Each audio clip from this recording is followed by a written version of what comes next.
नमस्कार व्यूअर्स, मैं हूं अमीश देवगन और आप देख रहे हैं देश का सबसे लोकप्रिय कार्यक्रम आर पार। पिछले 24 घंटे में 3 बड़ी घटनाएं हुई हैं, जिसके बाद आरोप लग रहा है कि भारतीय जनता पार्टी महाराष्ट्र के चुनाव में खुलकर हिंदुत्व का एजेंडा चला रही है। पहले महाराष्ट्र के उप मुख्यमंत्री देवेंद्र फडणवीस ने कहा कि अब आदित्य ठाकरे को असदुद्दीन ओवैसी और अबू आजमी जैसे नेता हिंदुत्व सिखाते हैं।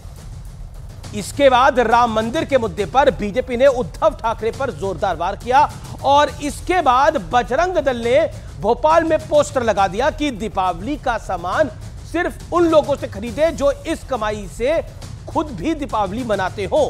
इन तीनों मुद्दों पर सियासी आर पार का दौर शुरू हो गया है, लेकिन इसी बीच महाराष्ट्र में उद्धव के साथ एक बड़ा खेल हो गया है, क्योंकि उद्धव गुट बार बार यह कह रहा था कि महाराष्ट्र में सबसे ज्यादा सीटों पर हमारी दावेदारी होगी, लेकिन असली नतीजा क्या आया है इसका खुलासा अब से कुछ देर में मैं करने वाला हूं, क्योंकि आज यह तय हो गया है कि गठबंधन में किसकी कितनी हैसियत है। लेकिन आज सबसे बड़ा सवाल है, क्या महाराष्ट्र और झारखंड में हिंदुत्व का कार्ड अपना असर दिखाएगा? इसी पर होगी देश की सबसे बड़ी पॉलिटिकल बहस।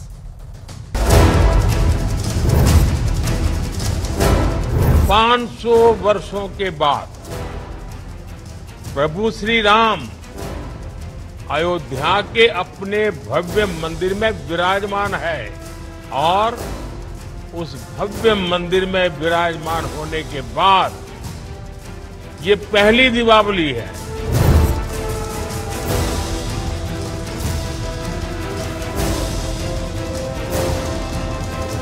जिस हिंदुत्व के नाम पर बाला साहेब से लेकर उद्धव ठाकरे तक हुंकार भरते थे, आज उसी हिंदुत्व के नाम पर देवेंद्र फडणवीस उद्धव गुट को ललकार रहे हैं।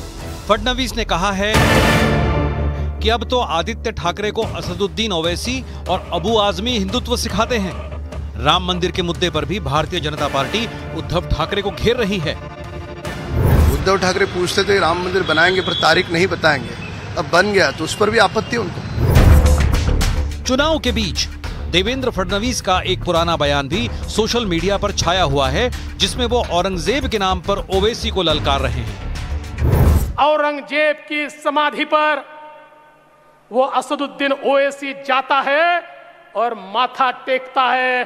अरे ओवैसी सुन ले, कुत्ता भी औरंगजेब की पहचान पर अब जो भगवा लहराएगा पूरे हिंदुस्तान पर। उधर झारखंड के चुनावी मोर्चे पर डटे असम के सीएम हिमंत बिस्वा शर्मा झारखंड में लगातार बढ़ती मुस्लिम आबादी का मुद्दा उठाकर हेमंत सोरेन को घेर रहे हैं। अगर ऐसे ही घुसपैठी आते रहते हैं तो झारखंड पूरा अलग हो जाएगा, डेमोग्राफी चेंज हो जाएगा और मिनी बांग्लादेश बन जाएगा। लेकिन इस सियासत के बीच भोपाल में बजरंग दल के पोस्टर पर बवाल मच गया है। इस पोस्टर में अपील की गई है कि दिवाली का सामान उन्हीं से खरीदें जो उस कमाई से दिवाली मना सके। लेकिन आज सबसे बड़ा सवाल है कि क्या हिंदुत्व महाराष्ट्र और झारखंड के चुनाव की धुरी बन रहा है? आज इसी पर होगी देश की सबसे बड़ी बहस।